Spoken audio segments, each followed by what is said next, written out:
तो hello dear friends, कैसे हैं आप सभी दोस्तों। उम्मीद करते हैं आप लोग बहुत ही अच्छे होंगे। तो दोस्तों आज का जो अपना वीडियो है इसमें हम देखने वाले हैं आलोक भारती पब्लिकेशन से या फिर किसी भी पब्लिकेशन से समांतर श्रेणी अरिथमेटिक प्रोग्रेशन में जो भी फॉर्मूला यूज होते हैं, समांतर श्रेणी चैप्टर के हर एक क्वेश्चन को सॉल्व करने के लिए जो भी फॉर्मूला का यूज होने वाला है सभी फॉर्मूला को देखेंगे विथ प्रूफ, प्रमाण के साथ कि ये फॉर्मूला कहाँ से आया, कैसे आया। ठीक है, इस सभी चीज़ों को समझ लेंगे। उसके बाद बाकी एक्सरसाइजेस का सोल्यूशन तो अपलोड है ही पहले से, आप एक्सरसाइज के सोल्यूशन देख सकते हैं कि किस क्वेश्चन में फॉर्मूला किस तरह से लगते हैं। तो ये वीडियो स्पेशल सिर्फ फॉर्मूला के लिए है। अगर फॉर्मूला का ज्ञान आपको अच्छी तरह से बिल्कुल नहीं है या फिर थोड़ी बहुत है, याद करना पड़ता है, तो आपको ये वीडियो देखना बहुत ही यूजफुल हो सकता है, क्योंकि इस वीडियो को देखने के बाद आपको फॉर्मूला को याद रखने का बिल्कुल भी आवश्यकता नहीं पड़ेगा। तो प्यारे भाइयों, अगर आप चैनल पर पहली बार विजिट कर रहे हैं या फिर अभी तक चैनल को सब्सक्राइब नहीं किए हैं तो चैनल को सब्सक्राइब कर लीजिएगा और बेल आइकन को प्रेस करके अपने दोस्तों को शेयर कर दीजिएगा। तो चलिए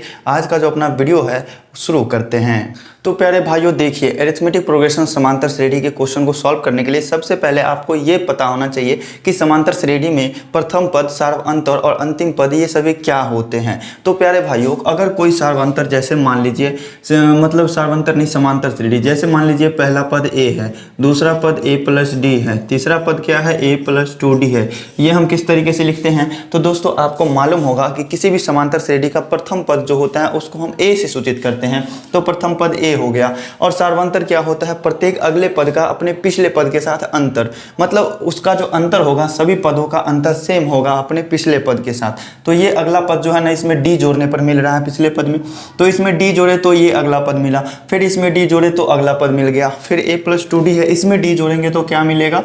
अगर इसमें एक d और जोड़ देते हैं तो a प्लस 3d हो जाता है। इसी तरह से क्या होगा? AP बढ़ते चला जाएगा। ठीक है, तो बस इसी समांतर श्रेणी से हम ये फॉर्मूला निकाल लेंगे। कौन सा फॉर्मूला? तो ये Tn बराबर क्या होता है? a plus n minus 1 into D. इसका प्रमाण देखेंगे, इसका प्रूफ देखेंगे। तो प्यारे भाइयों, इसको हम क्या कहेंगे? ये पहला पद है तो इसको हम लिखेंगे T1। ये क्या है? दूसरा पद है इस समांतर श्रेणी का, तो इसको हम लिखेंगे T2। ये क्या है? तीसरा पद है तो इसको लिखेंगे T3। और ये क्या है? चौथा पद है तो इसको लिखेंगे T4। ठीक है, तो T1 को हम क्या लिख सकते हैं? पहला पद जो है A है तो इसको हम लिख सकते हैं A प्लस।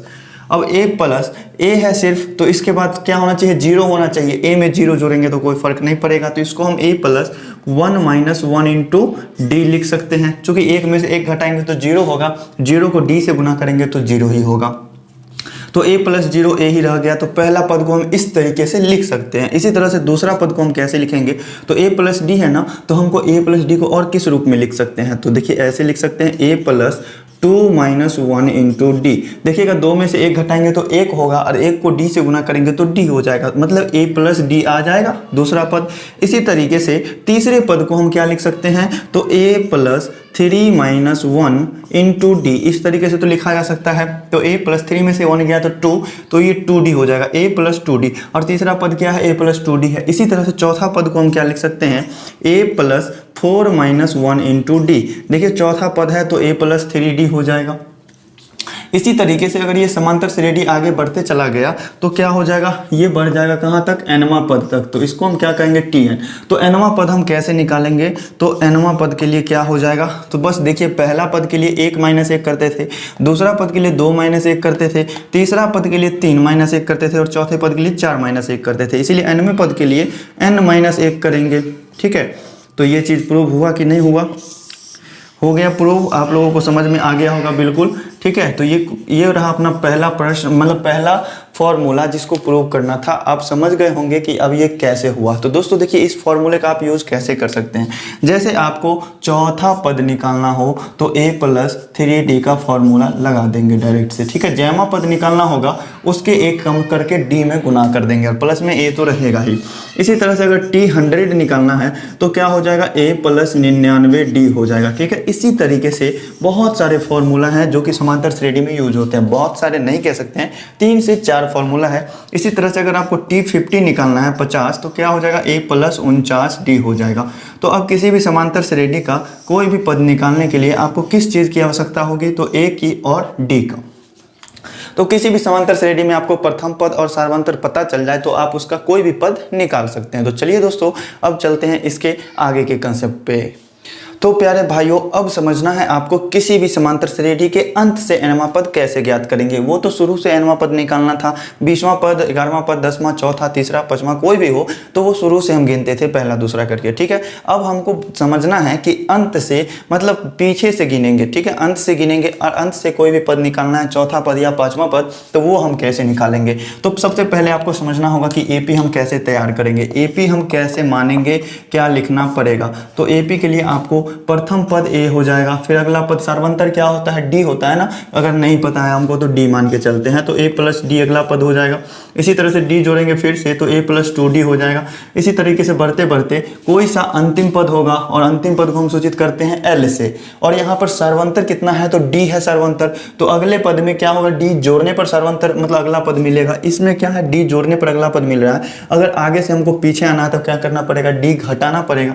तो इस एल के पीछे वाला पद क्या हो जाएगा, तो एल माइनस डी हो जाएगा।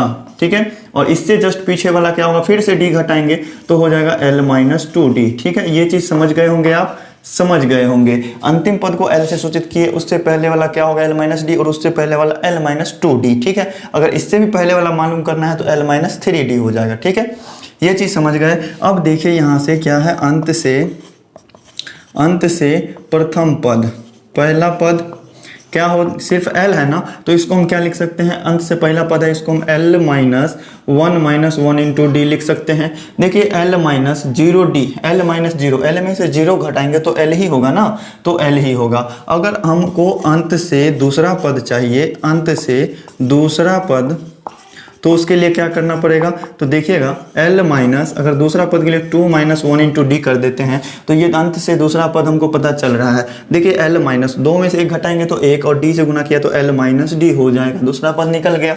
इसी तरह से अंत से तीसरा पद क्या हो जाएगा, अंत से तीसरा पद क्या हो जाएगा, तो अंत से तीसरा पद के लिए बस यही l minus 3 minus 1 into D कर देंगे। 3 में से 1 घटेगा तो 2 और 2 को d से गुना किया तो 2d, l माइनस 2d आ गया।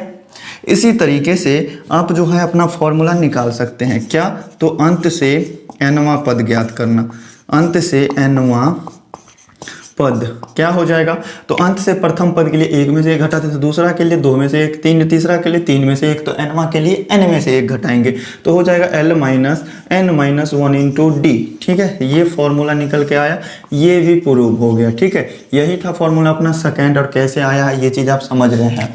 तो अगर शुरू से निकालना होगा कोई सा भी nवां पद तो a plus n minus 1 into D होगा। अगर अंत से निकालना है तो l माइनस हो जाएगा, सिर्फ a प्लस और l माइनस ध्यान देना है आपको, बाकी n माइनस 1 इंटू डी दोनों में तो रहेगा ही। तो ये दोनों फॉर्मूला का प्रूफ देख लिए। अब चलिए चलते हैं इसके आगे की चीज़ों को समझते हैं।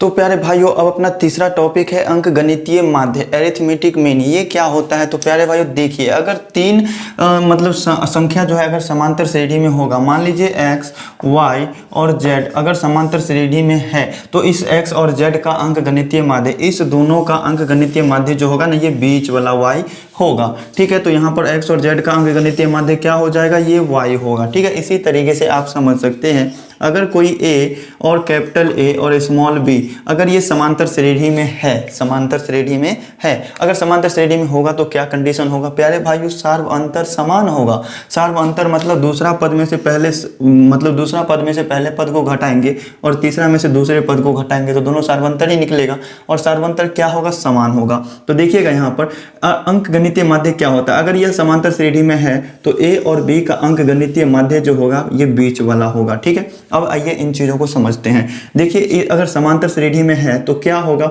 समांतर श्रेणी में इसका प्रूफ देख लेते हैं, इस चीज़ों को समझते हैं। ठीक है, तो इसका प्रूफ क्या हो जाएगा, दूसरे पद में से पहले पद को घटाएंगे, मतलब कैपिटल A में से स्मॉल a को घटाएंगे तो वो किसके बराबर होगा, तो तीसरा पद में से दूसरा पद को घटाएंगे उसके बराबर होगा, तो b माइनस कैपिटल A के बराबर होगा।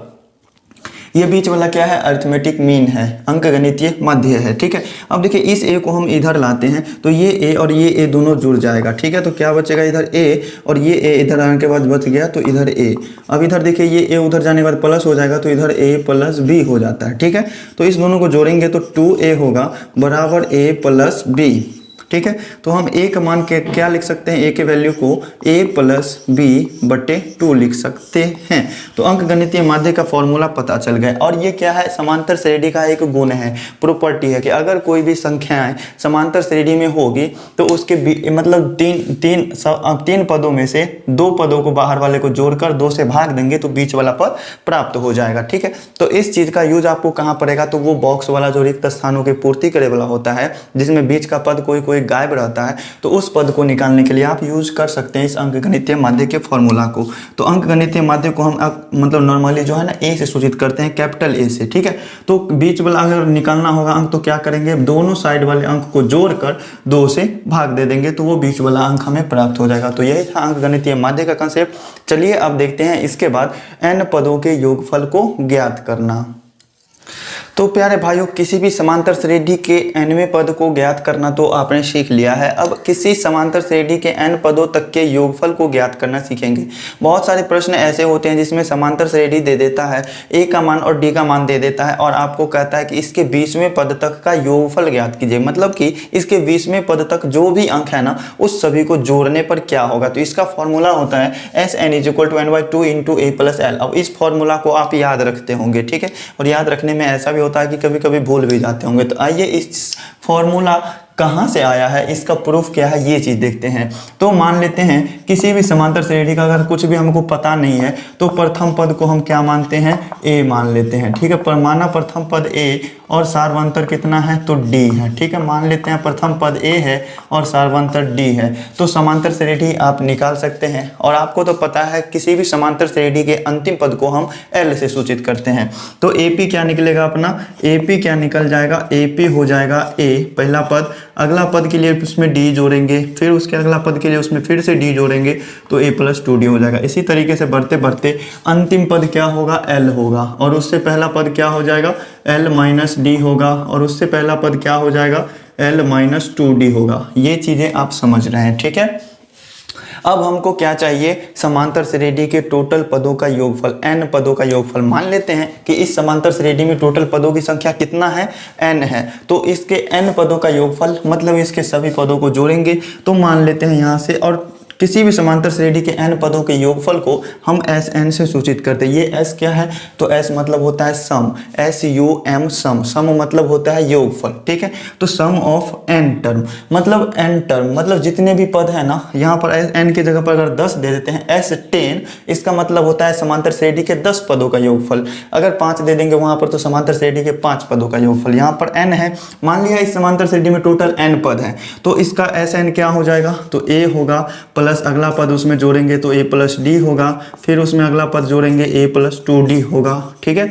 इसी तरह से बढ़ते बढ़ते बीच वाला सब जोड़ के, बीच वाला को भी सब जोड़ेंगे, l - 2d को भी जोड़ेंगे, फिर l - d को भी जोड़ेंगे और अंत में l को भी जोड़ेंगे। इसको हम मान लेते हैं समीकरण 1।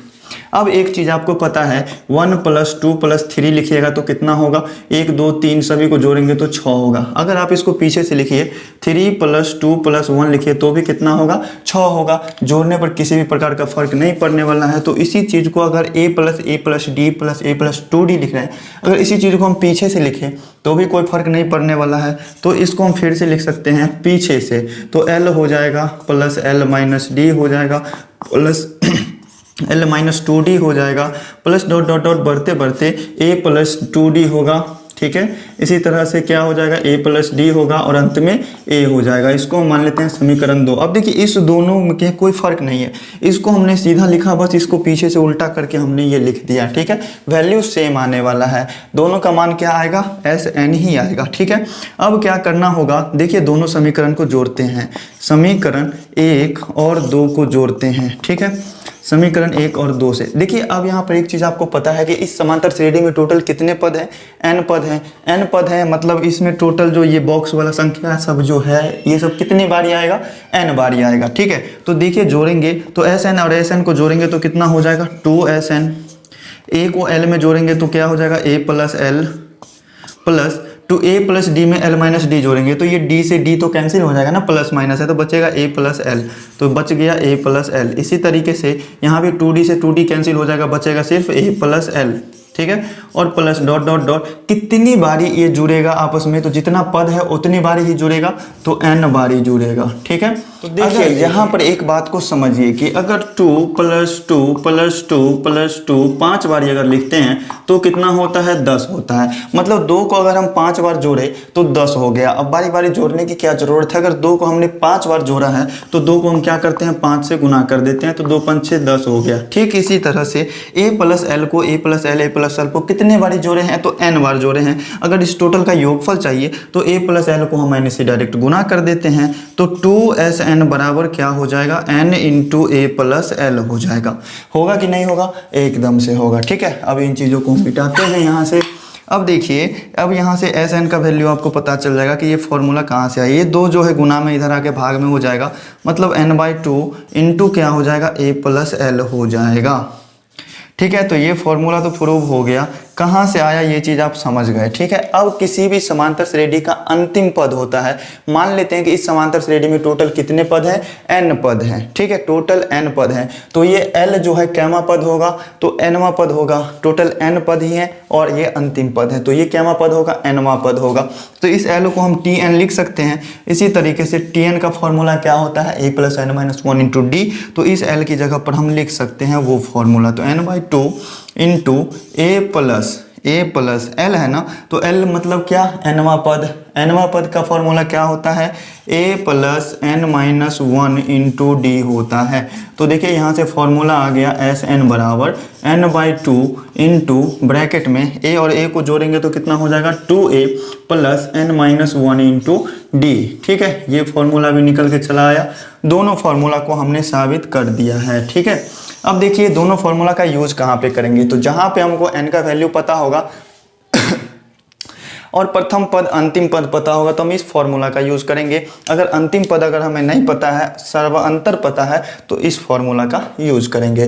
तो प्यारे भाइयों, उम्मीद करते हैं कि समझ गए होंगे इस कॉन्सेप्ट को भी। तो चलिए अब इसके बाद समझेंगे कि nवें पद के योग से हम nवां पद कैसे ज्ञात करेंगे। तो प्यारे दोस्तों, देखिए अपना 5वां टॉपिक है n पदों के योगफल से nवां पद ज्ञात करना। ठीक है, प्रश्न आपका इस प्रकार का हो सकता है कि किसी समांतर श्रेणी के 10 पदों का योगफल दे दिया है। ठीक है, 10 पदों का योगफल 500 है, 400 है, कुछ भी है, तो आपको कहेगा कि इसका चौथा पद क्या होगा इस समांतर श्रेणी का। तो इस तरह का जो क्वेश्चन होगा इस बेसिस पे सॉल्व होंगे। देखिए दोस्तों, किसी भी समांतर श्रेणी के n पदों के योगफल को हम क्या से सूचित करते हैं, Sn से सूचित करते हैं। और Sn क्या होता है, तो पहला पद मतलब t1 + t2 + t3 कहाँ तक जोड़ेंगे, तो nवें पद तक जोड़ेंगे, मतलब tn तक जोड़ेंगे। ठीक है, इसको मान लेते हैं हम इक्वेशन फर्स्ट। ठीक है, और ये nवां पद जो होगा ना, nवां पद से पहले का जो पद होगा वो कौन सा होगा, तो ये हो जाएगा n-1, tn-1, और उसके बाद nवां पद, मतलब nवां पद से पहले एक nवां से एक पहले वाला होगा। जैसे मान लीजिए n का मान अगर 10 है तो उससे पहले वाला पद क्या होगा, 9वां पद होगा, मतलब 10 में से 1 घटाने पर होगा। ठीक है, इसी तरीके से अब हम निकालेंगे Sn-1, तो मतलब n-1 पदों का योगफल। तो n-1 पदों का योगफल यहीं तक होगा, n-1 पद तक ही योगफल होगा उसका। तो इसका क्या हो जाएगा, t1 + t2 + t3 प्लस बढ़ते बढ़ते कहाँ तक चला जाएगा, tn-1 तक चला जाएगा। इसको हम मान लेंगे समीकरण 2। अब देखिए n पदों के योगफल से nवां पद कैसे ज्ञात करेंगे, तो उसके लिए हमको करना पड़ेगा समीकरण 1 में से 2 को घटाने पर। ठीक है, समीकरण 1 - 2 से, ठीक है, ये माइनस का सिंबल है, ऐसे कर देंगे तो प्लस का सिंबल है। ये चीज़ तो बेसिक है, बच्चे भी समझते हैं। तो समीकरण 1 में से 2 को घटाइए तो ये Sn हो जाएगा माइनस Sn-1 हो जाएगा। Sn का मतलब n पदों का योगफल, Sn-1 मतलब n-1 पदों का योगफल बराबर। देखिए यहाँ t1 में से t1 घटेगा तो कट जाएगा, t2 में से t2 घटेगा तो कट जाएगा, t3 में से t3 घटेगा तो कट जाएगा, tn-1 में से tn-1 घटेगा तो कट जाएगा। लेकिन ये tn में से कुछ भी नहीं घट रहा है तो बच जाएगा इधर tn, और tn क्या है, nवां पद है। इसीलिए हम फॉर्मूला लिख सकते हैं कि nवां पद अगर ज्ञात करना है तो वो क्या होगा, n पदों का योगफल, n पदों का योग में से घटा देंगे क्या, माइनस कर देंगे n-1 पदों के योग को। ठीक है, तो ये चीज़ समझ गए होंगे आप। ठीक है। तो ये अपना एक फॉर्मूला हो गया और इस बेसिस पर एक्सरसाइज 5.2 का बहुत सारा क्वेश्चन सॉल्व होने वाला है। एक्सरसाइज 5.2 की वीडियो भी आप लोगों को बहुत जल्दी मिल जाएगी।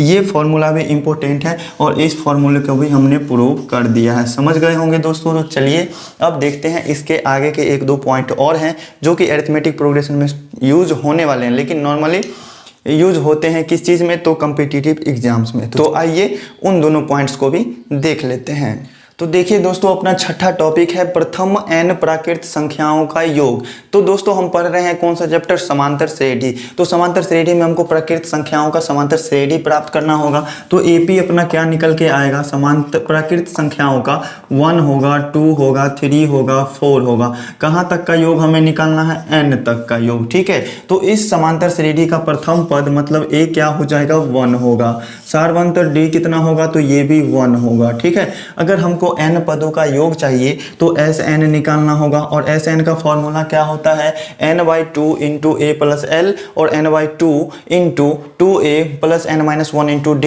तो यहाँ पर हमको सार्वंतर पता है तो n/2 into 2a plus n-1 into d, इस फॉर्मूले का यूज करेंगे। अब देखिए यहाँ से एक नया फॉर्मूला निकल के आएगा, किस चीज़ के लिए, तो प्रथम n प्राकृत संख्याओं के योगफल को ज्ञात करने के लिए। ये फॉर्मूला से तो बेसिकली निकाल सकते हैं, लेकिन और शॉर्ट में जानना चाहते हैं कि ऑब्जेक्टिव क्वेश्चन को एकदम चुटकियों में कैसे सॉल्व करें, तो इन चीज़ों को समझिए। देखिए यहाँ पर क्या हो जाएगा, n/2 इंटू a का वैल्यू क्या है, 1 है, तो 2 को 1 से गुना करेंगे तो 2 ही होगा, प्लस n का वैल्यू तो नहीं पता, n-1 ही रहने देते हैं, चूंकि n पदों तक ही हमको योगफल चाहिए। d का मान क्या है, 1 है, तो 1 से गुना हो जाएगा।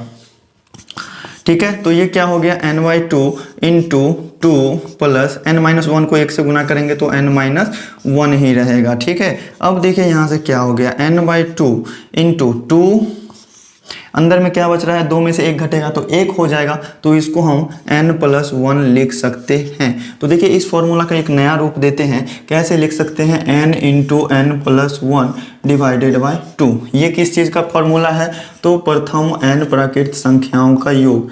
प्रथम n प्राकृत संख्याओं का योग का फॉर्मूला निकल के क्या आया, n into n+1 divided by 2 का योग बराबर ये फॉर्मूला आया। इसी तरह से अगर 10 प्राकृत संख्याओं का योग पूछेगा ना, तो n की संख्या, n की जगह पर 10 रख देंगे, 10 इंटू 10 प्लस 1 बट्टे 2 कर देंगे। डायरेक्ट से 10 गुने 11 बट्टे 2 हो जाएगा, 2 से कैंसिल करेंगे 5, 55 आ जाएगा। इस तरह से आप क्वेश्चन को सॉल्व कर सकते हैं। तो ये फॉर्मूला हो गया किस चीज़ का, तो प्रथम n प्राकृत संख्याओं का योगफल। अब जो अपना अगला टॉपिक है, प्रथम n विषम संख्याओं के योगफल, बस जस्ट सेम है। आइए उन चीज़ों को भी समझ लेते हैं, उसके बाद हो जाएगा समांतर श्रेणी के फॉर्मूला का द एंड। इसके बाद कोई भी ऐसा फॉर्मूला नहीं है जो कि समांतर श्रेणी के क्वेश्चंस को सॉल्व ना कर सके। तो दोस्तों देखिए अब अपना 7वां टॉपिक और लास्ट टॉपिक देख लेते हैं इस चैप्टर का। ठीक है। प्रथम n मतलब विषम संख्याओं का समूह। विषम संख्याओं कौन सा लेंगे, तो धनात्मक विषम संख्या लेंगे, विषम प्राकृत संख्या लेंगे। ठीक है। तो AP निकालना पड़ेगा इसका। तो विषम संख्या की श्रेणी में 1 आता है, उसके बाद 3 आता है, 5 आता है, 7 आता है, इसी तरह से बढ़ते बढ़ते n विषम संख्या तक जाएंगे। ठीक है। तो प्रथम पद क्या हो जाएगा, 1 हो जाएगा। सार्वंतर कितना होगा, तो देखिए घटा के 3 में से 1 घटाते हैं तो 2 होता है, तो सार्वंतर 2 हो जाएगा, क्योंकि सभी अगले पद में से पिछले पद को घटाइए तो 2 ही आएगा। ठीक है। तो अगर हमको Sn चाहिए प्यारे भाइयों, तो ये फॉर्मूला क्या होगा, n/2 into 2a plus n-1 into d। ये फॉर्मूला तो बेसिकली आपको पता है, हर एक क्वेश्चन इस फॉर्मूला पे सॉल्व होगा। लेकिन अगर प्रथम n विषम संख्याओं का योग आपसे पूछता है, डायरेक्ट पूछ देगी 100 प्रथम 100 विषम संख्याओं का योग ज्ञात कीजिए, तो आप डायरेक्ट से ये फॉर्मूला लगाकर सॉल्व कर सकते हैं। लेकिन इसके बाद जो अपना एक बेसिक सा मतलब नॉर्मल शॉर्टकट वाला फॉर्मूला जो आने वाला है, वो लगाकर भी आप सॉल्व कर पाएंगे। तो यहाँ क्या हो जाएगा, n/2 इंटू 2 इंटू a का मान कितना है, 1 है, तो 2 को 1 से गुना करने पर 2 ही रहेगा, प्लस n-1 इंटू d का मान क्या है, 2 है। ठीक है। अब देखिए क्या होता है, n/2 इंटू 2 प्लस, और 2 को n-1 दोनों से गुना करेंगे, तो 2 को n से गुना करेंगे तो 2n होगा, 2 को -1 से गुना करेंगे तो -2 हो जाएगा। ठीक है। तो ये 2 से ये 2 कट जाएगा, क्या बच रहा है, n/2 और अंदर में सिर्फ बच रहा है 2n। तो ये 2 से 2 कट गया, तो क्या निकल के आया, n²। ठीक है। तो प्रथम n विषम संख्याओं का योग क्या आ गया, प्रथम n विषम संख्याओं का योग, फॉर्मूला आ गया n²। विषम संख्याओं का योग, विषम संख्याओं का योग बराबर क्या हो जाएगा, n²। ये फॉर्मूला निकल के आया और ये भी चीज़ हमने प्रूव कर दिया है कि कैसे होगा। अब जैसे आपको एग्जाम्पल में जैसे मान लीजिए पूछ देता है कि प्रथम 7 विषम संख्याओं का योग ज्ञात कीजिए, तो डायरेक्ट से आपको 7 का स्क्वायर कर देना है, 49 हो जाएगा। प्रथम 50 विषम संख्याओं का योग पूछेगा तो 50 का स्क्वायर कर देना है, मतलब 2500 हो जाएगा। ठीक है, आप इस फॉर्मूले को यूज़ कर सकते हैं, या फिर आप चाहें तो ऐसा n बराबर n/2 × 2a + n - 1 × d ये भी यूज़ कर सकते हैं। तो दोस्तों कमेंट करके बताना बिल्कुल भी मत भूलिएगा। तो दोस्तों कमेंट करके बताना बिल्कुल भी मत भूलिएगा कि आज का ये वीडियो आपको कैसा लगा और ये फॉर्मूला सभी जो है आपको समझ में आई या नहीं। तो चलिए दोस्तों फिर मिलते हैं नेक्स्ट वीडियो में। अगर आपने अभी तक चैनल को सब्सक्राइब नहीं किया है तो चैनल को सब्सक्राइब कर लीजिएगा और साथ में बेल आइकन को प्रेस करके अपने दोस्तों को शेयर कर दीजिएगा। तो चलिए दोस्तों, आपको तो पता ही है कि प्रत्येक दिन क्लास अपनी चलती है लाइव मैथ, ठीक है, आप लोगों से डायरेक्ट जुड़कर सुबह 11 बजे, ठीक है, इसी चैनल पर। तो चलिए दोस्तों, उसका भी सेवा लीजिएगा, आनंद लीजिएगा, फ़ायदा उठाइएगा और अपने दोस्तों को शेयर करना बिल्कुल भी मत भूलिएगा। तो चलिए दोस्तों फिर मिलते हैं नेक्स्ट वीडियो में, तब तक के लिए बाय बाय।